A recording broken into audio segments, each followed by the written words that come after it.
నమస్తే, welcome to professor Nageshwar special discussion. SC వర్గీకరణ, అసలు ఎస్సీ వర్గీకరణ ఏంటి? దశాబ్దాల తరబడి ఈ ఎస్సీ వర్గీకరణ అంశం కోర్టులో ఉండడానికి ప్రధాన కారణాలు ఏంటి? ఈరోజు సుప్రీంకోర్టు ఒక సంచలన తీర్పును వెలువడించింది. ఈ తీర్పు ఎందుకు వచ్చింది, దీని అంశాలేంటి? సుప్రీంకోర్టు విడుదల చేసిన సంచలన తీర్పు ఎస్సీ వర్గీకరణ మీద.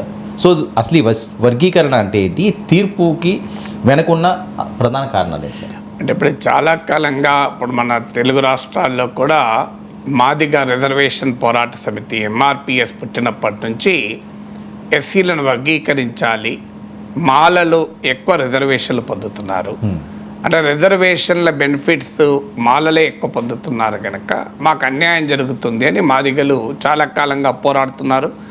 ఇది రాజకీయ పోరాటం, సామాజిక పోరాటంతో పాటు చట్టపరమైన పోరాటం సుప్రీంకోర్టు దాకా వెళ్ళింది. అలాగే మాదిగనే కాదు, ఇప్పుడు మీకు ఆదివాసీ లంబాడీ కూడా ఉంది.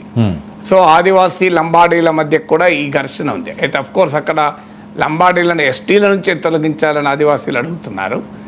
కానీ అక్కడ కూడా మౌలికమైన అంశం ఏంటంటే ఈ ఎస్టీ రిజర్వేషన్ల బెనిఫిట్లను ప్రధానంగా ఆదివాసీతరులే, ప్లేన్స్ ట్రైబల్సే పొందుతున్నారనేది ఆదివాసుల వాదన. ముఖ్యంగా లంబాడీలు వాస్తవంగా మహారాష్ట్రలో బీసీ, సో మన దగ్గర ఎస్టీగా మారిన తర్వాత పెద్ద ఎత్తున అక్కడి నుంచి ఇక్కడికి మైగ్రేషన్ కూడా అయింది. దానివల్ల మేము దెబ్బతింటున్నాం అనేది ఆదివాసుల వాదన. సో ఈ రిజర్వేషన్లను అందుకే వర్గీకరించాలి అనేది మాదిగ రిజర్వేషన్ పోరాట సమితి చాలా కాలంగా ఫైట్ చేస్తూ వచ్చింది. సో ఇందులో ముఖ్యమైనది ఏంటంటే మనము ఈ విశ్లేషణ అర్థం కావటానికి ఇవాళ సుప్రీంకోర్టు జడ్జిమెంట్తో పాటు అనేక ఇతర తీర్పులు. ఇప్పుడు Davinder Singh versus state of Punjab కేసులో సుప్రీంకోర్టు ఇచ్చిన 2020లో 5 సభ్యుల ధర్మాసనం ఒక తీర్పు చెప్పింది. అంతకుముందు 2004-05 ఆ ప్రాంతంలో E V Chinnaiah versus state of Andhra Pradesh కేసులో ఒక తీర్పు వచ్చింది. ఈ 3 తీర్పుల యొక్క కల్మినేషన్ ఇవాళ సుప్రీంకోర్టు ఇచ్చినటువంటి తీర్పు. ఇక ఈ అంశం అర్థమయ్యటానికి జస్టిస్ చిన్నపరెడ్డి వసంత కుమార్ తీర్పులో ఏమన్నాడు, state of Kerala versus N M Thomas తీర్పులో జస్టిస్ విఆర్ కృష్ణయ్యర్ ఏమన్నాడు, Jammu and Kashmir state versus Triloki Nath Khosa's కేసులో సుప్రీంకోర్టు ఏమన్నది, అన్నిటికన్నా మించి ఇందిరా సాహ్ని మండల్ కమిషన్ వంటిగా పేరుగాంచిన ఇందిరా సాహ్ని కేసులో సుప్రీంకోర్టు ఏమన్నది, ఇవన్నీ కూడా మనకు కాంప్రిహెన్సివ్గా అర్థం కావాలి. సో ఇప్పుడు ప్రజెంట్గా మీరు అడిగిన ప్రశ్న, ఇది ఎందుకు వచ్చింది ఈ తీర్పు అంటే, ఎస్సీల వర్గీకరణ, ఇంకా ఎస్టీల వర్గీకరణ లేదు మన దగ్గర. ఎస్సీ వర్గీకరణకు తెలుగునాట రాజకీయంగా కూడా అందరూ ఏకాభిప్రాయమే, భిన్నాభిప్రాయం ఎవరికీ లేదు. ఆల్ పొలిటికల్ పార్టీస్ అఫీషియల్గా ఎస్సీ వర్గీకరణ అంగీకరించింది. ఇటీవల ప్రధానమంత్రి నరేంద్ర మోడీ కూడా ఎన్నికలకు ముందు వచ్చి మీటింగ్లో హాజరై మీకు కృష్ణమాదిగ పోరాటానికి మద్దతు ఇస్తున్నాం, ఎస్సీ వర్గీకరణకు మేము అనుకూలమని ప్రకటించారు కూడా. సో అందువల్ల ఎస్సీ వర్గీకరణకు రాజకీయపరమైన ఏకాభిప్రాయం ఉంది. అయితే 2005 అనుకుంటాను, 2004-05లో ఈవి చెన్నయ్య కేసులో సుప్రీంకోర్టు ఒక తీర్పు చెప్తూ ఏమన్నదంటే, ఎస్సీల వర్గీకరణ రాజ్యాంగంలోని ఆర్టికల్ 341కు వ్యతిరేకము. ఎందుకు అంటే వీళ్ళు ఒక క్లాస్ ఆఫ్ పీపుల్గా మనం రిజర్వేషన్లు ఇచ్చాము.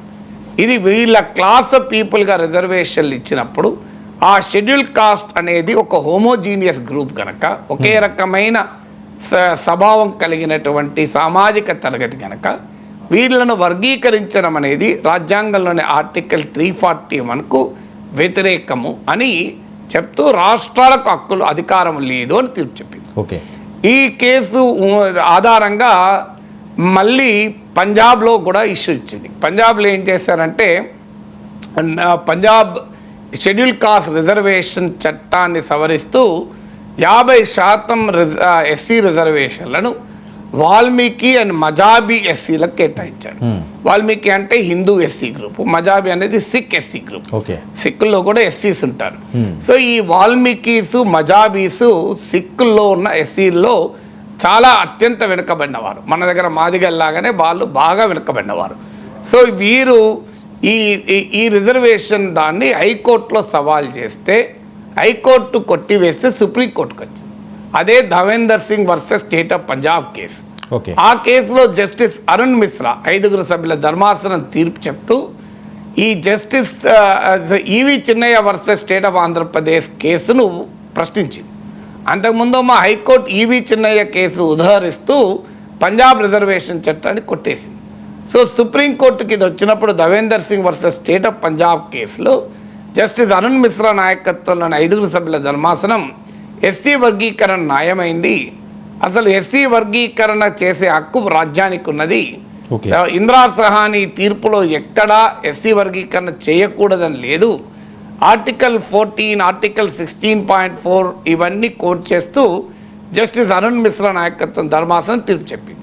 అయితే ఈ తీర్పును 5 సభ్యుల ధర్మాసనం ఏం చేసిందంటే మరింత విస్తృత ధర్మాసనానికి రెఫర్ చేసింది 2020లో.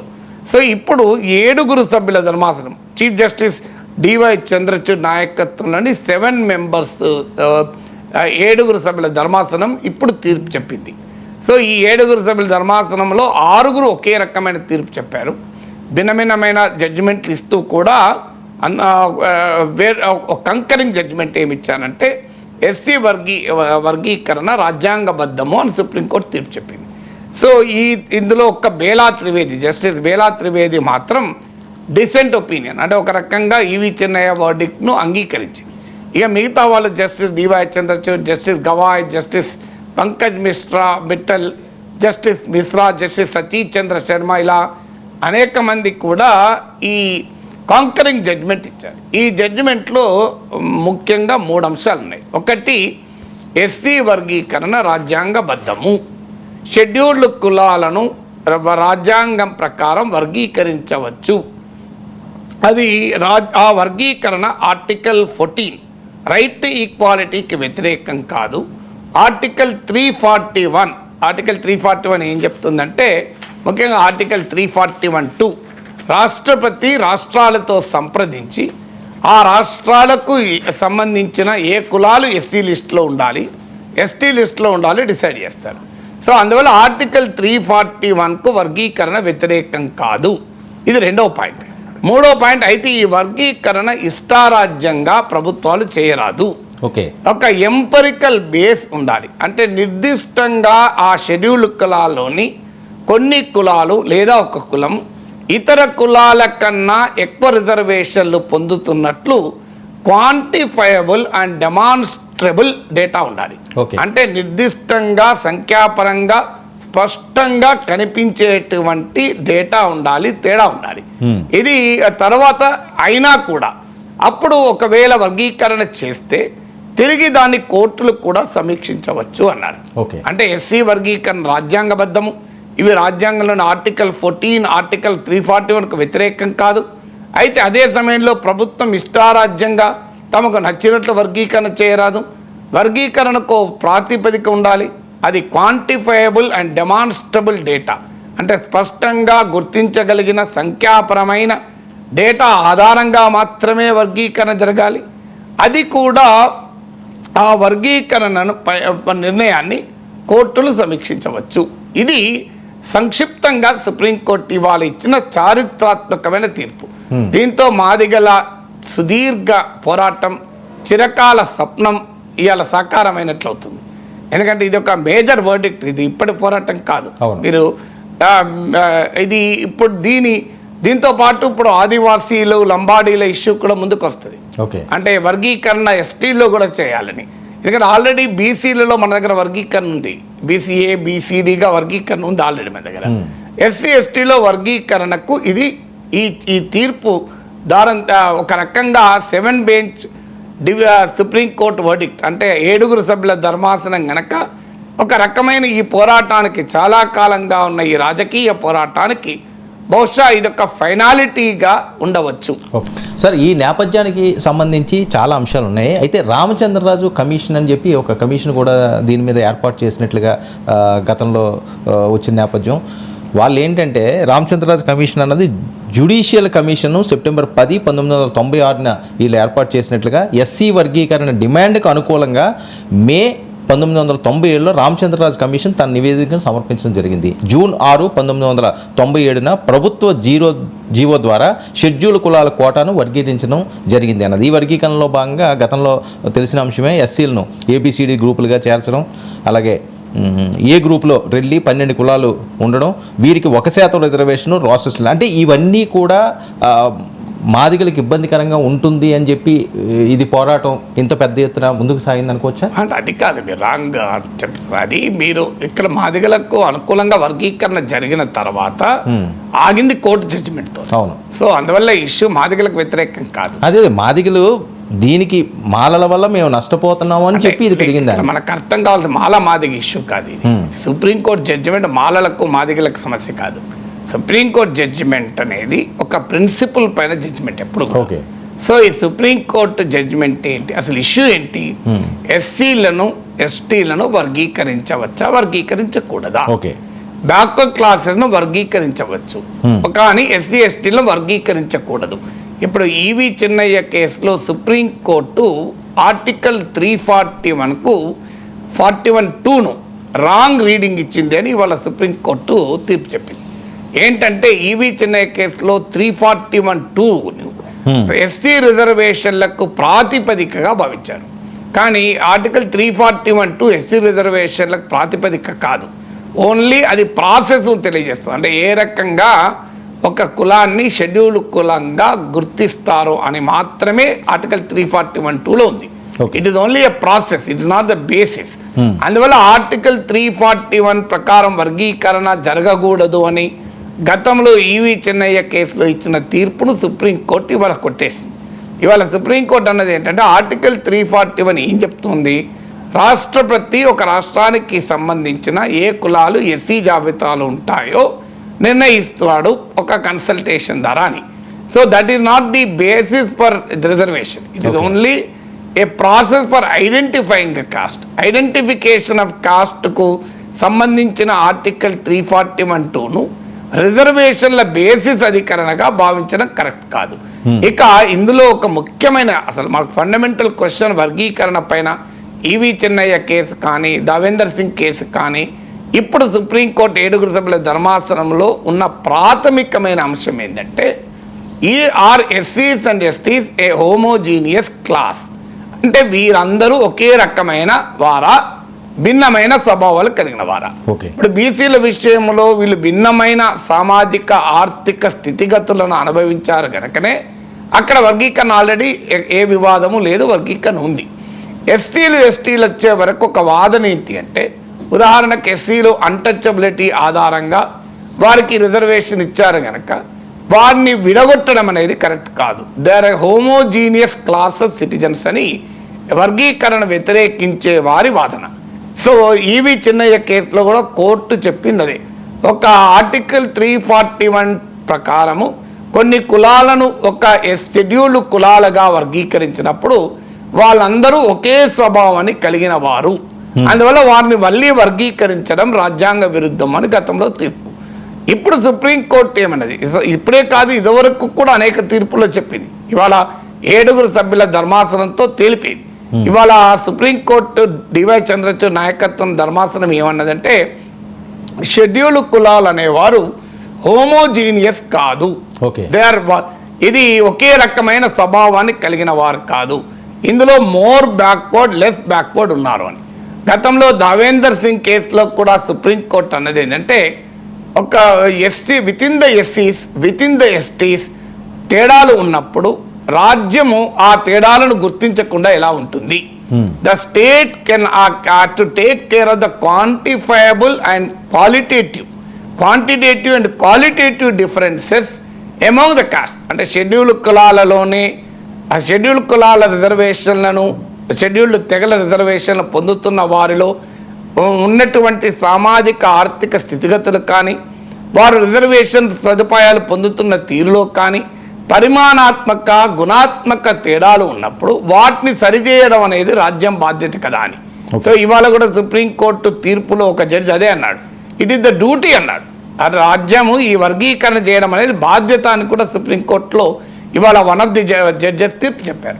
సో సో ఇది ఇప్పుడే కాదు, just state of Kerala versus N M Thomas కేసులో కూడా జస్టిస్ విఆర్ కృష్ణ అయ్యర్ చాలా స్పష్టంగా చెప్తూ ఆర్టికల్ 341 గురించి రీడింగ్ చెప్తూ అంటాడు, they are an amalgam of caste, communities, groups, races అని వారు ఒకే రకమైన వాళ్ళకి కాదు అని చెప్తాడు.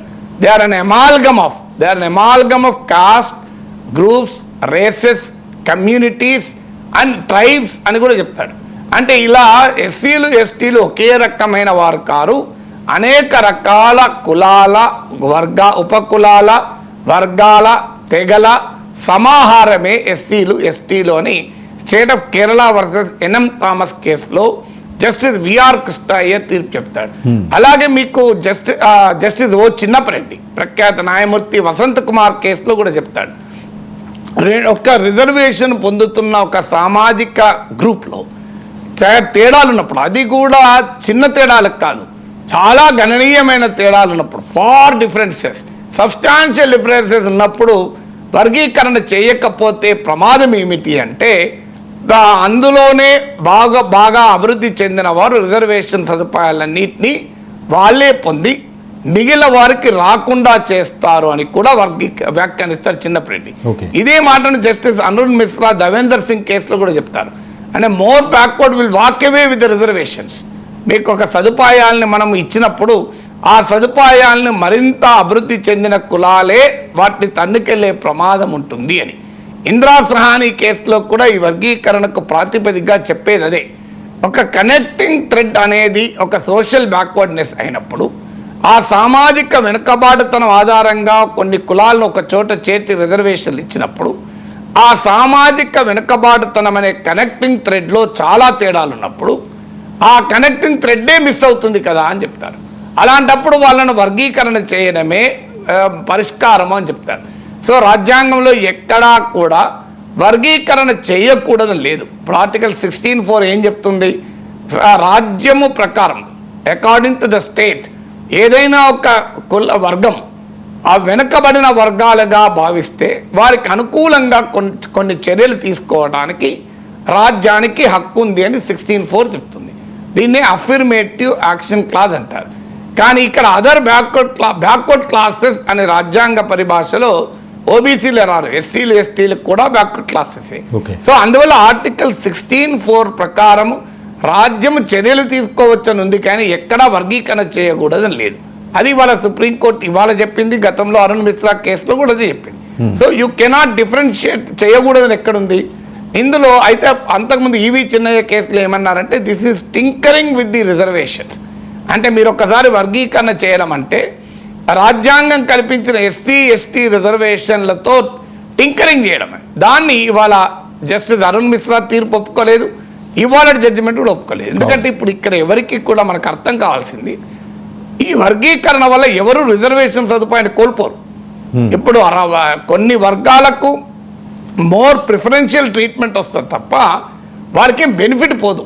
అందరికీ బెనిఫిట్ ఉంటుంది, అందులో కొన్ని వర్గాలకు ఎక్కువ బెనిఫిట్ ఉంటుంది. ఇప్పుడు ఎస్సీలకు కేటాయించిన రిజర్వేషన్లలో మాదిగలకు, మాలలకు, రెల్లీలకు, ఇతర ఉపకులు అందరికీ రిజర్వేషన్లు ఉంటాయి, ఉండకుండా ఎక్కడ పోవు. సమస్య ఏంటంటే కొంతమందికి ఎక్కువ ఉంటాయి, కొంత తక్కువ ఉంటాయి. ఇప్పుడు బీసీ రిజర్వేషన్లో బీసీ ఏ వాళ్ళకి ఎక్కువ ఉంటాయి, బి వాళ్ళకి కాస్త తక్కువ, సి వాళ్ళకి ఇంకా తక్కువ, డి వాళ్ళకి ఇంకా తక్కువ ఉంటాయి. అంతే తప్ప it is not an act of exclusion. అంటే ఒక రిజర్వేషన్ పరిధి నుంచి వాళ్ళను తొలగించడం కాదు. రిజర్వేషన్ అందరికీ ఉంటుంది, కానీ అందులో కొంతమందికి ఎక్కువ ఉంటుంది. ఎందుకు ఎక్కువ ఉంటుంది, వారు ఇంకా ఎక్కువ వెనుకబాటుతనాన్ని అనుభవించారు కనుక.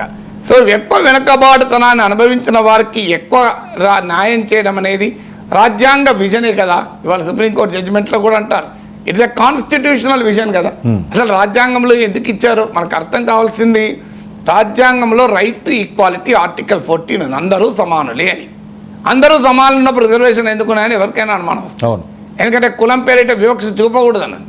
కానీ రాజ్యాంగం ఏం చెప్పిందంటే సుప్రీంకోర్టు తీర్పులు రైట్ టు ఈక్వాలిటీకి ఎక్స్టెన్షనే రిజర్వేషన్లు అని చెప్పింది. రిజర్వేషన్లు అనేది రైట్ టు ఈక్వాలిటీకి వ్యతిరేకం కాదు. అసమాన సమాజంలో, సామాజిక అసమానతలున్న సమాజంలో వాటిని సరిచేయడమే సమానత్వం కదా అంటారు. అందువల్ల reservation article 15(4), 16(4) are an extension of article 14. ఇప్పుడు వర్గీకరణ చేయడం వల్ల ఆర్టికల్ 14కి ఏ రకమైన నష్టము జరగదు అని వాళ్ళ సుప్రీంకోర్టు తీర్పు చెప్పింది. గతంలో ఈవీ చెన్నై కేసులో ఆర్టికల్ 14కు విరుద్ధం అని చెప్పారు. ఎందుకంటే మీరు ఒకరు డివైడ్ చేస్తున్నారు. ఇవాళ సుప్రీంకోర్టు ఏమైనా డివైడ్ చేయడం వల్ల ఏం చేస్తున్నారు? ఎవరికైనా రిజర్వేషన్లు పోతున్నాయా? ఎవరికీ పోవడం లేదు. Within that community more బ్యాక్వర్డ్కు రిజర్వేషన్లు వస్తున్నాయి, లెస్ బ్యాక్వర్డ్కు తక్కువ వస్తున్నాయి. ఇందులో తప్పేముంది? అందులో ఆ డిఫరెన్సెస్ అనేది చాలా గణనీయంగా ఉన్నప్పుడు, చిన్నప్పటి చెప్పినట్లు గణనీయంగా ఉన్నప్పుడు అయితే ఇక్కడ జాగ్రత్త పడాల్సిన అవసరం ఉంది. అది కూడా సుప్రీంకోర్టు ఇవాళ చెప్పింది. అందుకే క్వాంటిఫైయబుల్ డెమాన్స్ట్రబుల్ డేటా ఉండాలి అని చెప్పడానికి కారణం అది. ఎందుకంటే మీకు ఇందిరా సహానీ కేసులో కూడా supreme court the difficulty is drawing the line అన్నది, అంటే ఎలా వర్గీకరణ చేయాలన్నదే ఛాలెంజింగ్. వేర్ అండ్ హౌ, అంటే ఎక్కడ చేస్తావు, ఎంత మేరకు చేస్తావు, ఇది ఛాలెంజింగ్. అంటే ఎక్కడ చేస్తావు అంటే ఏ కులాల్ని ఒక గ్రూప్గా వర్గీకరిస్తావు, ఏ కులాల్ని వేరే గ్రూప్గా వర్గీకరిస్తావు, వారికి ఎంత పర్సంటేజ్ వీళ్ళ మధ్యలో డివైడ్ చేస్తావు, అది ఛాలెంజ్. అక్కడ మాత్రం జాగ్రత్తగా ఉండాలి. ఒక చేత్తో ఇచ్చి మరో చేత్తో తీసుకున్నట్టు ఉండకూడదు అని సుప్రీంకోర్టు ఇందిరా సహానీ కేసులో తీర్పు చెప్పింది. జమ్మూ కాశ్మీర్ స్టేట్ వర్సెస్ త్రిలోక్నాథ్ కోషా కేసులో కూడా సుప్రీంకోర్టు చాలా జాగ్రత్తగా చెప్పింది, సబ్స్టాన్షియల్ డిఫరెన్సెస్ ఆధారంగానే వర్గీకరణ చేయాలి. ఏదో చిన్న డిఫరెన్సెస్ ఉన్నాయి కనుక మేము వర్గీకరణ చేస్తామంటే కలవదు అని Triloknath Shah case versus state Jammu Kashmir కేసులో కూడా తీర్పు చెప్పింది. అందువల్ల ఇక్కడ వర్గీకరణ ఎందుకని సుప్రీంకోర్టు ఒక ప్రిన్సిపల్గా ఎందుకు అంగీకరిస్తోంది అంటే, ఒక కమ్యూనిటీకి మరో community with in the reserve class గణనీయమైన తేడాలు ఉన్నప్పుడు ఒక కమ్యూనిటీ అభివృద్ధి చెందిన కమ్యూనిటీ బెనిఫిట్లు పొందుతుంది. ఇప్పుడు మీకు ధవేందర్ సింగ్ కేసులో సుప్రీంకోర్టు అంటుంది, ఒక పళ్ళ గంపను మీరు ఒక వర్గానికి ఇచ్చినప్పుడు అందులో బలవంతులే అవన్నీ తీసుకెళ్ళిపోతాడు కదా, బలహీనుడికి దక్కవు కదా అంటాడు. అందుకే ఆ గంపను రెండుగా డివైడ్ చేసి బలహీనులకు ఒక గంప, బలవంతులకు ఒక గంప ఇస్తే విత్ ఇన్ దట్ వెనకబడిన వాళ్ళలో అప్పుడు బలహీనులకు కూడా గంప దొరుకుతుంది కదా అని. నీ ఉదాహరణకు ఒక గ్రూప్ ఆఫ్ పీపుల్ క్లాస్ ఉంటుంది, వాళ్ళందరూ ఒకటే తరగతికి చెందిన వాళ్ళు, కానీ ఒకే తరగతి చెందిన వాళ్ళకు పళ్ళ గంప స్వీట్ డబ్బా తీసుకొచ్చి అక్కడ టీచర్ పెట్టి తీసుకొని రా అంటాడు. ఏం జరుగుతుంది? కాస్త మొహమాటం ఉన్నవాడు వెనకాల ఉంటాడు, వాడికి రాదు. మొహమాటం లేనివాడు లాక్కెళ్ళిపోతాడు స్వీట్లు కదా, బలం ఉన్నవాడు స్వీట్లు లాక్కెళ్ళిపోతాడు. వాడు 3-4 తింటాడు, వీడికి అసలు ఒక్కటి కూడా వెళ్ళదు. అప్పుడు ఏం చేస్తారు? కొంత మొహమాటం ఉన్నవాడు, బలహీనంగా ఉన్నవాళ్ళు, అమాయకంగా ఉన్న వాళ్ళ కొరకు టీచర్ ఏం చేస్తారంటే దాన్ని 2 స్వీట్ డబ్బాలు చేసి, అరే మొదటి స్వీట్ డబ్బా ద్వారా మీరు హుషారురా, మీరు స్మార్ట్ ఎక్కువ, మీరు తినరా, వాళ్ళు మిగతా వాళ్ళకి తింటారని పెడతారు. సో అంటే ఎందుకు? అది న్యాయం చేయడం, సామాజిక న్యాయంలో భాగం. ఎందుకంటే లేకపోతే బలవంతులే మొత్తం ప్రయోజనాలు పొందుతారు, బలహీనులు పొందరు. అందువల్ల ఇవాళ మాలా మాదిగ ఇష్యూ అయినా, రేపు ఆదివాసీ లంబాడి ఇష్యూ అయినా ఆయా కులాల ప్రాతిపదికగా మనం చూడకూడదు. మనం చూడాల్సింది ఏంటంటే నిజంగానే మాదిగలు ఇప్పుడు ఒక ఆర్గ్యుమెంట్ పెడుతున్నారు, మాకు రిజర్వేషన్ సదుపాయాలు మాకు జనాభాలో మాకు ప్రపోర్షనేట్గా రావడం లేదు, మిగతా మాలలే ఎక్కువ పొందుతున్నారు అనేది వాదన. సో అది నిజమని క్వాంటిఫైయబుల్ డెమాన్స్ట్రబుల్ డేటా ఉంటే వర్గీకరణ న్యాయమని సుప్రీంకోర్టు చెప్పింది. సో దానిపైన మీరు అన్నట్లు ఇంతకుముందు రామచంద్రరాజు కమిషను ఇలాంటి చాలా చర్చ జరిగింది. మన రాష్ట్రంలో తెలుగునాట మాదిగలు మోర్ అప్రెస్ కంపారిటివ్లీ అనేది ఎస్టాబ్లిష్ అయింది. మన ఈవెన్ ఊర్లలో పైన తెలుస్తుంది. ఇదేమి దానికి పెద్ద రీసెర్చ్ కూడా అవసరం లేదు. మీరు ఏ ఊర్లో వెళ్ళినా డెఫినెట్గా మాదిగలు మోర్ అప్రెస్, అనుమానమే లేదు. సో అందువల్ల మనకు ఇప్పుడు ఇక్కడ మాదిగలా మాలలా అని కాదు, ఈవెన్ మాలలైనా ఆలోచించాల్సింది ఏంటంటే, అయ్యా మరి మాదిగలు ఎక్కువ ప్రెసిడెంట్ వాళ్ళకి న్యాయం జరగాలని. నువ్వు ఏ కులంలో పుడతావు అన్నది నీ చేతిలో లేదు. పుట్టిన తర్వాత నువ్వు ఎటువైపు ఉంటావు అన్నది నీ చేతిలో ఉంది. ఇప్పుడు నేను మాల కాదు, మాది కాదు, ఆ మాట కస్తే రిజర్వేషన్ పొందేవాడిని కాదు నేను. కానీ నేను ఎందుకు మాట్లాడుతున్నాను ఇది కరెక్ట్ అని? అందువల్ల ఏది న్యాయమో అది మాట్లాడాలి. మనం ఏమంటే సామాజికంగా మాదిగలు మరింత ఎక్కువ అణచివేతకు గురైన వారు, ఆర్థికంగా సామాజికంగా బాగా వెనుకబడిన వారు.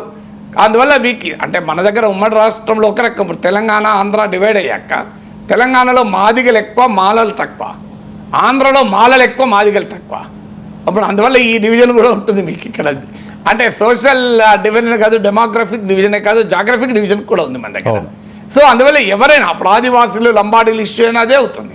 సో అయితే ఆదివాసీలు డిమాండ్ ఏమో అసలు లంబాడీలను తొలగించాలి ఎస్టీ జాబితా నుంచి. అది అంత సులభం కాదు. ఇప్పుడు ఈ సుప్రీంకోర్టు తీర్పు నేపథ్యంలో అక్కడ కూడా వర్గీకరణ రావచ్చు. మన ఎస్టీలకు ఇప్పుడు ఉదాహరణకు ఎస్టీలకు రిజర్వేషన్ను మీరు అందులో ఆదివాసులకు కొంత కోట, లంబాడీలకు కొంత కోట, వీరి కోట వీళ్ళకే ఉంటుంది, వారి కోట వాళ్ళకే ఉంటుంది అనే డిమాండ్ ముందుకు వస్తుంది. ఇప్పుడు సుప్రీంకోర్టు తీర్పుతో అది కూడా జస్టిఫై అవుతుంది, ఓన్లీ మాలమాదికి ఇష్యూనే కాదు. సో అందువల్ల ఇప్పుడు మాలలకు కూడా రిజర్వేషన్లు పోవు. దీనివల్ల ఇప్పుడు ఈ మాలలకు ఎక్కడ రిజర్వేషన్లు పోవు, రాంగ్ నోషన్ ఉండకూడదు. మాలలకు కూడా reservation, it's not an act of exclusion. అందుకే అన్నది it is not an act of exclusion. ఎందుకంటే మాలలైనా, మాదిగలైనా, ఆదివాసులైనా, లంబాడీలైనా వీళ్ళందరూ కూడా అత్యంత వెనుకబడిన వాళ్ళు. State of Kerala versus N M Thomas కేసులో జస్టిస్ విఆర్ కృష్ణయ్యర్ ఒక పదం వాడతాడు, చాలా very very important word. They are the lowliest of the lowliest అంటాడు. అంటే అత్యంత వెనుకబడిన వాళ్ళు, అత్యంత వెనుకబడిన వాళ్ళు వీళ్ళు అని. సో అంటే బ్యాక్వర్డ్ క్లాసెస్ వెనుకబడిన వాళ్ళు అయితే they are the lowliest of the lowliest అన్న ఫ్రేజ్ వాడతాడు కృష్ణయ్య. సో అందువల్ల ఈ లోలియెస్ట్ ఆఫ్ ద లోలియెస్ట్లో కూడా within the lowliest of the lowliest more backward, less backward. ఆ మోర్ బ్యాక్వర్డ్, లెస్ బ్యాక్వర్డ్కు చాలా గ్యాప్ ఉండాలి. ఆ గ్యాప్ అనేది స్పష్టంగా ఉండలేదు, చిన్న గ్యాప్ కాదు. That difference should be substantial, number 1. Number 2, it should be verifiable and quantifiable. Difference ఉన్నాయనేది నీ సొంత ఒపీనియన్గా ఉండకూడదు, దానికి గణాంకాల ద్వారా, ఎంపెరికల్ డేటా ద్వారా నిరూపించగలగాలి. అందుకే సుప్రీంకోర్టు ఇవాళ తీర్పులో క్వాంటిఫైయబుల్ అండ్ డెమాన్స్ట్రబుల్ అన్నారు. నా ఇష్టం ఏంటంటే చేస్తా అంటే కలవది, రాజకీయ కారణాలు ఇస్తే నేను చేస్తానంటే కలవదని సుప్రీంకోర్టు చెప్పింది. అందుకే మీరు రాజకీయ కారణాలతో చేస్తే మేము సమీక్షిస్తామని కూడా అన్నది. So it is prone to subject judicial review అని. అందువల్ల ఒకటి, with in the schedule caste, with in the schedule tribe కొన్ని కులాలకు మధ్య చాలా చాలా గ్యాప్ ఉండాలి. ఆ రెండవది, ఆ గ్యాప్ అనేది ప్రాపర్లీ డెమాన్స్ట్రబుల్, క్వాంటిఫైయబుల్, వెరిఫైయబుల్ ఉండాలి. మూడవది, ఆ దానిని మళ్ళీ రేపు కోర్టులో సమీక్షించడానికి స్కోప్ ఉంటుంది. ఇలా చేయడం ద్వారా ఏమవుతుంది, ఎవరికీ నష్టం జరగదు, ఎవరి రిజర్వేషన్ ఫలితాలు తీసుకోబడవు. ఇంకా క్రీమీ లేయర్ అన్న ఎక్స్క్లూజన్, యాక్ట్ ఆఫ్ ఎక్స్క్లూజన్. ఇప్పుడు సుప్రీంకోర్టు ఈ తీర్పులో 2-3 జడ్జిలు క్రీమీ లేయర్ పెట్టాలని కూడా అంటారు. ఇప్పుడు బీసీలకు క్రీమీ లేయర్ ఉంది, ఎస్సీ ఎస్టీలో క్రీమీ లేయర్ లేదు. క్రీమీ లేయర్ పెట్టాలి అని అంటారు. ఒక జడ్జి అయితే, 2 జడ్జిలు అయితే ఒక జనరేషన్కు మాత్రమే రిజర్వేషన్ల పరిమితం కావాలని కూడా అంటాడు.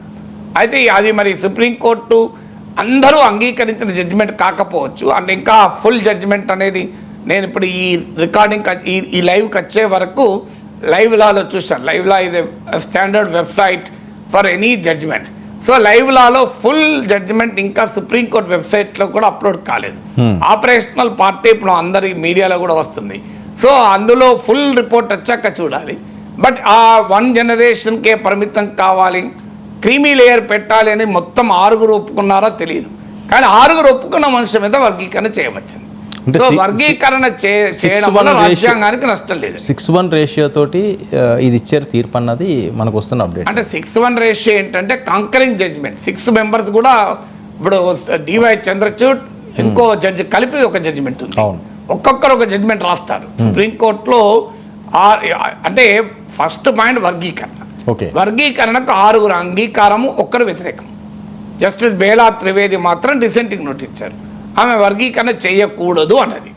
సో ఇక మిగతా 6 వర్గీకరణకు అంగీకరించారు. వర్గీకరణ అంగీకరిస్తూ కూడా సెపరేట్ జడ్జిమెంట్లు ఇచ్చారు. ఆ వర్గీకరణ విషయంలో క్లియర్ 6 క్లియర్గా 6 out of 7 జడ్జెస్ వర్గీకరణకు అనుకూలంగానే ఇచ్చారు కనుక it's the law of the land. ఇకపోతే ఇండివిజువల్ జడ్జెస్ కూడా తమ తీర్పులు రాశారు. సో ఇప్పుడు డివై చంద్రచూడ్ తన తరఫున మరో జడ్జి తరఫున రాశారు, ఇంకో జడ్జికి రాశారు. సో విక్రమ్నాథ్ ఇంకో జడ్జిమెంట్ను అంగీకరించారు. ఇలా వాళ్ళు ఒక్కొక్క మాట మాట్లాడుతూ అందులో ఒక జడ్జి ఒక జనరేషన్కే పరిమితం కావాలన్నాడు, ఇంకో జడ్జి క్రీమీ లేయర్ కూడా కావాలన్నారు. అందువల్ల మనకు ఫుల్ తీర్పు అప్లోడ్ అయినప్పుడు అర్థమవుతుంది ఇవన్నీ అందరూ ఒప్పుకున్నారని. అందరూ ఒప్పుకున్న అంశం అయితే వర్గీకరణ. అందువల్ల వర్గీకరణకు సుప్రీంకోర్టు అనుకూలం అని రావడానికి కారణం అది. వర్గీకరణ విషయంలో ఎక్సెప్ట్ జస్టిస్ బేలా త్రివేది మిగతా వాళ్ళందరూ కూడా ఒకే అభిప్రాయం చెప్పారు. Justice D Y Chandrachud, justice Gavai, justice Satish Chandra Sharma, justice Vikram Nath, ఇలా అందరూ కూడా, జస్టిస్ పంకజ్ మిశ్రా, జస్టిస్ మిట్టల్, ఇలా జస్టిస్ మిశ్రా, జస్టిస్ మిట్టల్, ఇలా అందరూ ఒకే రకమైన తీర్పులు చెప్పారు. సో 6 కూడా వర్గీకరణ రాజ్యాంగబద్ధము, ఇది ఆర్టికల్ 14కు వ్యతిరేకం కాదు, ఆర్టికల్ 341(2)కు వ్యతిరేకం కాదు, ఆర్టికల్ 16(4) ప్రకారం వర్గీకరణ చేయకూడదని ఎక్కడా లేదు. ఓకే. వర్గీకరణ చేయడం రాజ్యాంగ విజన్లో భాగము అంటూ గతంలో ఈవి చెన్నయ్య కేసులో ఇచ్చినటువంటి తీర్పును పక్కకు పెట్టాడు. అందువల్ల ఇది 7 సభ్యుల ధర్మాసనం. రేపు 9 మంది సభ్యుల ధర్మాసనం ఆపితే తప్ప ఇది ఆగదు. లేదా మరి 7 సభ్యుల ధర్మాసనం దీన్ని మళ్ళీ స్టే విధిస్తే తప్ప అంత ఈజీ కాదు ఇది. అందువల్ల మళ్ళీ 9 మెంబర్ జడ్జిమెంట్ మళ్ళీ వస్తే తప్ప. సో అందువల్ల ఇది క్లియర్గా, అందుకే మన నరేంద్ర మోడీ వచ్చి ఎలక్షన్స్కి ముందు ఎస్సీ వర్గీకరణ అనుకూల మీటింగ్లో పాల్గొన్న నాడే అర్థమైంది. ఎందుకంటే 3 ఆఫ్ ద కోర్టు ఆర్గ్యుమెంట్స్ బట్టి కొంత అర్థమవుతుంది. దీనికి పొలిటికల్ కలర్ ఉన్నది అనుకోవచ్చు sir, political involvement. Political colour ఉన్నదని అని న్యాయ వ్యవస్థను మన ఆరోపణ చేయకూడదు, చాలా పొరపాటు. అది కంటెంప్ట్ ఆఫ్ కోర్ట్ అవుతుంది. అది కోర్టు వీళ్ళు ఇచ్చిన తీర్పుగానే కాదు మొత్తం రాజకీయ పరంగా కూడా. అంటే అఫ్ కోర్స్ ఇది పొలిటికల్ ఇష్యూ కదా, దాంట్లో అనుమానం ఏమున్నది. ఇప్పుడు పొలిటికల్ ఇష్యూ అనే దాంట్లో డిస్ప్యూట్ లేదు. బట్ తేలింది కోర్టు తీర్పు ద్వారా, ఏ ప్రభుత్వ నిర్ణయం ద్వారా తేలింది కాదు, సుప్రీంకోర్టు ఇచ్చినటువంటి తీర్పు. అయితే మరి నరేంద్ర మోడీ ఎన్నడూ లేని 10 ఏళ్ళు ఏమీ అనకుండా మొన్న సుప్రీంకోర్టు మన లోక్సభ ఎన్నికలకు ముందు పెద్ద మాదిగా ఉపకులాల భారీ సభ కృష్ణమాదిగ ఏర్పాటు చేస్తే వచ్చి తాను వర్గీకరణకు పోరాడుతానని, కృష్ణమాదిగా నాయకత్వంలో సైనికుడిగా పోరాడుతానని నరేంద్ర మోడీ అన్నాడు. 10 ఏళ్ళు మరి ఏం చేయలే. అంటే మరి ఆయన ఆ మీటింగ్లో కూడా అన్నాడు, ఇది కోర్టు ముందు త్వరలో కోర్టు తీర్పు వస్తుంది, సానుకూలంగా వస్తుందని ఆశిద్దామన్నాడు. బహుశా గవర్నమెంట్ ఆఫ్ ఇండియాకు might of sense the mood of the court. ఎందుకంటే ఇది 5 ఏళ్ళుగా వాదనలు కేసు 2020లో Devender Singh versus state of Punjab కేసులో జస్టిస్ అరుణ్ మిత్రా నాయకత్వంలో ధర్మాసనం తీర్పిచ్చాక అప్పుడు రెఫర్ చేశారు. సో అందువల్ల ఈ మధ్య ఫిబ్రవరి వరకు కూడా వాదనలు నడిచినాయి. ఫిబ్రవరిలో వాదనలు ముగించి జడ్జిమెంట్ రిజర్వ్ చేశారు. సో అందువల్ల ఇది మీకు ఎలక్షన్స్ వాదనలు ముగిసాక మాదిగా ఉపకులాల మీటింగ్ మోడీ వచ్చాడు. ఈ వాదనలో రకరకాల పిటిషనర్ల తరఫున వాదనలు విన్నారు, లేదు రెస్పాండెంట్ అన్ని రకాల వాదనలు విన్నారు. ప్రభుత్వం కూడా అనుకూలంగానే సుప్రీంకోర్టు చెప్పింది. ఇప్పుడు కేంద్ర ప్రభుత్వం కూడా వర్గీకరణ చేయాలనే స్టాండ్ తీసుకుంది అటార్నీ జనరల్ ద్వారా. సో అందువల్ల ఈ ఆర్గ్యుమెంట్స్ తీరు 3 ఆఫ్ ద కోర్ట్ అర్థమవుతుంది కనుక ఆర్గ్యుమెంట్ ఎట్లా వస్తుందని బహుశా మైట్ ఆఫ్ సెన్స్ గ్యారంటీగా ఎవరమో స్పెక్యులేట్ చేయలేని సుప్రీంకోర్టు జడ్జిమెంట్ ఎట్లా వస్తుందని. ప్రభుత్వం కూడా స్పెక్యులేట్ చేసింది అని అనడం లేదు, కానీ ప్రభుత్వానికి వాద ప్రతివాదాలు జరిగిన తీరు, జడ్జిలు అడిగిన ప్రశ్నలు, వీటి బట్టి might have understood the sense of mood. అందుకే సుప్రీంకోర్టు తీర్పు ద్వారా వచ్చేటువంటి వర్గీకరణ వల్ల తమ రాజకీయ ప్రయోజనం పొందాలని కేంద్రం బీజేపీ ఆలోచించుండవచ్చు. సో ఆ మాటకొస్తే రాజకీయ ప్రయోజనం కూడా ఎవరికి వస్తుంది? ఇందులో అన్ని పార్టీలు అనుకూలమే, వీటిల్లో ఎవరు వ్యతిరేకం కాదు. వర్గీకరణకు నాకు గుర్తున్నంత శాసనసభలో కూడా ఏకగ్రీవ తీర్మానం ఉంది. సో అందువల్ల వర్గీకరణకు ఎవరూ వ్యతిరేకం కాదు. ఈ పలానా పార్టీ అనుకూలము, పలానా పార్టీ వ్యతిరేకం కాదు. కేంద్ర ప్రభుత్వం కూడా చట్టం ద్వారా వర్గీకరణ కాలే, ఇప్పుడు జరిగింది సుప్రీంకోర్టు తీర్పు ద్వారా. అందువల్ల వర్గీకరణకు ఏ రాజకీయ పార్టీ క్లెయిమ్ చేసుకోవడానికి అవకాశం లేదు. ఇది పొలిటికల్ కన్సెన్సస్ ఉన్నటువంటి అంశం. అయినా కూడా కాలేదంటే లీగల్ హర్డిల్స్ వల్ల కాలేదు. ఇప్పుడు ఆ లీగల్ హర్డిల్ తొలగిపోయింది వర్గీకరణకు. ఇప్పుడు ఇక సుప్రీంకోర్టు తీర్పును ఎంత త్వరగా ఇంప్లిమెంట్ చేస్తావు అనే దాన్ని బట్టి పొలిటికల్ ఫైట్ ఉంటుంది. ఏదైనా ప్రభుత్వం ఆలస్యం చేస్తే మళ్ళీ కంటెంప్ట్ ఆఫ్ కోర్టు ఉంటుంది, పొలిటికల్ ఫైట్ కూడా ఉంటుంది, ఎందుకు ఆలస్యం చేస్తున్నావు అనే క్వశ్చన్ కూడా ఉంటుంది. కానీ వర్గీకరణ విషయంలో రాజకీయ అభిప్రాయం ఉంది కనుక అది కూడా పెద్ద సమస్య కాకపోవచ్చు. సార్, ఇక ఈ అంశానికి ఇక ఫుల్ స్టాప్ అన్నట్టే అనుకోవచ్చా? ఇంకా వీటిలో ఏమైనా టెక్నికల్ అంశాలు ఉన్నాయా? టెక్నికల్ అంశాలు ఏమీ లేవు. ఇప్పుడు ఇందులో లీగల్ క్వశ్చన్స్ ఒకటి, ఆ రిజర్వేషన్స్ అనేది స్టాటిక్గా శాశ్వతంగా, ఇప్పుడు జస్టిస్ అరుణ్ మిశ్రా మీకు దేవేందర్ సింగ్ కేసులో అన్నాడు, ఆ రిజర్వేషన్స్ ఆర్ నాట్ ఇన్ పర్పెచ్యుటీ. ఇదేం శాశ్వతంగా ఒకే రకంగా ఉండాలని లేదు కదా. సో మారుతున్న కొద్దీ అంటే ఆర్థిక అభివృద్ధి, సామాజిక మార్పులు, ఆర్థిక మార్పులకు అనుగుణంగా రిజర్వేషన్ పాలసీ మారాల్సి ఉంటుంది. బేసిక్ ప్రిన్సిపల్ అండ్ ఫిలాసఫీ మారదు. బేసిక్ ప్రిన్సిపల్ అండ్ ఫిలాసఫీ ఏంటి? సమాజంలో అణగారిన అట్టడుగున ఉన్న వారికి రాజ్యాంగపరమైన సానుకూల వివక్ష ద్వారా చేయూత ఇవ్వాలి. ఇది ప్రిన్సిపల్ అండ్ ఫిలాసఫీ, దీంట్లో మార్పు లేదు. కానీ ఈ ప్రిన్సిపల్ అండ్ ఫిలాసఫీని అప్లై చేసే క్రమంలో సమాజంలో వస్తున్నటువంటి మార్పుల పట్ల మనము కళ్ళు మూసుకుని ఉండలేం కదా. ఇప్పుడు సమాజంలో మార్పులు స్పష్టంగా కనబడుతున్నప్పుడు ఆ with in the class of reserved క్లాస్లో విత్ ఇన్ ద రిజర్వ్ క్లాస్లో తీవ్రమైన అసమానత, సామాజిక అసమానత, ఆర్థిక అసమానత ఉన్నప్పుడు అది రిజర్వేషన్ల యొక్క మౌలిక ప్రయోజనాలకి విరుద్ధంగా మారుతుంది కదా. రిజర్వేషన్లు ఎందుకు పెట్టారు? రిజర్వేషన్లు పెట్టడానికి కారణం ఏంటంటే అసమానతలతో ఉన్న వారికి పైకి రావాలని. ఓకే. కానీ విత్ ఇన్ ద రిజర్వ్ క్లాసే అసమానతలు ఉన్నప్పుడు, అందులో కూడా మళ్ళీ కొంతమంది ప్రయోజనాలు పొందుతున్నప్పుడు వర్గీకరణ చేయడమే పరిష్కారం అయితే. అందుకే రిజర్వేషన్స్ ఆర్ నాట్ ఇన్ పర్పెచ్యువిటీ, అంటే ఇవి శాశ్వతంగా ఉండవు, శాశ్వతంగా ఒకే రకంగా ఉండవు అని జస్టిస్ అరుణ్ మిశ్రా మీకు దేవేందర్ సింగ్ కేసులో కూడా తీర్పు చెప్పారు. ఇక రెండవది హోమోజెనిటీ వర్సెస్ హెట్రోజెనిటీ. ఇప్పటిదాకా ఈవి చెన్నయ్య కేసులో ఉన్నది వీళ్ళ ఎస్సీలు ఒక హోమోజీనియస్ గ్రూప్, ఎస్టీలు ఒక హోమోజీనియస్ గ్రూప్. వాళ్ళని షెడ్యూల్ కాస్ట్ అన్నామంటేనే వాళ్ళందరికీ ఒకే రకమైన స్వభావం ఉంటే కదా అంటాం. వాళ్ళ షెడ్యూల్ ట్రైబ్స్ అన్నామంటే ఒకే రకమైన స్వభావం ఉంటేనే అన్నాం. ఇది కరెక్ట్ కాదని వాళ్ళ సుప్రీంకోర్టు తీర్పు చెప్పింది. It is not homogeneous community, it is an heterogeneous community. ఇది ఇవాళ సుప్రీంకోర్టు తీర్పు చెప్పడమే కాదు, నేను ఇంతకుముందు చెప్పినట్టు state of Kerala versus N M Thomas కేసులో జస్టిస్ విఆర్ కృష్ణయ్యర్ అని it's amalgam of caste, groups, races, tribes and communities అన్నాడు. సో అందువల్ల అది తేలిపోయింది. They are common in terms of lowliest of the lowliest. అంటే షెడ్యూల్ కులాల్లో అది మాదిగలైనా మాలలైనా ఇంకెవరైనా వారు లోలియెస్ట్ ఆఫ్ ద లోలియెస్ట్, అంటే అత్యంత అణగారిన వర్గాలు, అందులో భిన్నాభిప్రాయం లేదు. కానీ వాళ్ళందరూ ఒకే రకమైన స్వభావము, ఒకే రకమైన స్థాయిలో లేరు. ఇది వాళ్ళ సుప్రీంకోర్టు అంగీకరించింది. సో అందువల్ల వారిలో కూడా తేడాలు ఉన్నాయి. ఆ తేడాలు సబ్స్టాన్షియల్గా ఉన్నాయి, మార్జినల్గా లేదు. సబ్స్టాన్షియల్గా ఉన్నప్పుడు పరిష్కారం వర్గీకరణ. వసంత్ కుమార్ కేసులో చిన్నపరెడ్డి నుంచి మొదలుకొని ఇవాళ వరకు అందరూ వ్యక్తం చేసిన అభిప్రాయం సబ్స్టాన్షియల్గా ఉన్నప్పుడు more backward should benefit most, less backward can wait. లేకపోతే less backward will walk away with all the reservation. Okay. అంటే బలవంతుడే మొత్తం పళ్ళని లాక్కెళ్ళిపోతాడు. సో బలం విత్ ఇన్ ద బలహీనుల్లో కూడా ఎక్కువ బలహీనంగా ఉన్న వారికి మొదటి హక్కు ఉంటుంది కదా రిజర్వేషన్ల పైన, అది వాళ్ళ సుప్రీంకోర్టు తేల్చేసింది. అందువల్ల హోమోజినిటీ వర్సెస్ హెట్రోజినిటీ అనే దాన్ని తేల్చేసింది. తర్వాత ఇది రిజర్వేషన్, ఎస్సీ రిజర్వేషన్, ఎస్టీ రిజర్వేషన్లో మార్పులు చేయడం కాదు. ఇప్పుడు ఈవి చెన్నయ్య కేసులో సుప్రీంకోర్టు ఏమన్నదంటే వర్గీకరణ అనేది టింకరింగ్ విత్ ద రిజర్వేషన్, మీ రిజర్వేషన్లతోనే ఆడుకుంటున్నారు అన్నది. సో ఆడుకోవడం కాదు, ఇది ఇట్స్ నాట్ టింకరింగ్. ఎందుకంటే there no act of exclusion. వర్గీకరణ వల్ల ఏ కులానికి రిజర్వేషన్లు పోవు. వర్గీకరణ వల్ల బాగా వెనుకబడిన వర్గాలకు ప్రయోజనం, ప్రిఫరెన్షియల్ ట్రీట్మెంటే.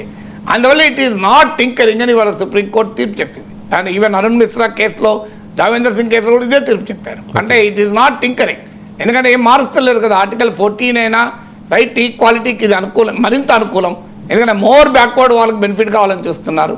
ఆర్టికల్ 341 అనేది ఐడెంటిఫికేషన్ ఆఫ్ కాస్టే తప్ప ఆర్టికల్ 341 ద్వారా ఎస్టీ రిజర్వేషన్ రాలే, ఎస్టీ రిజర్వేషన్ రాలే.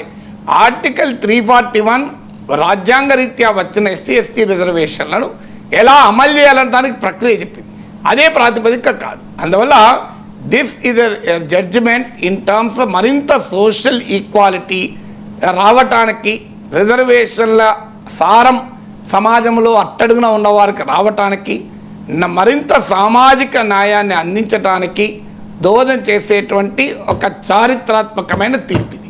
Okay, right sir. Thank you so much Nageshwar గారు.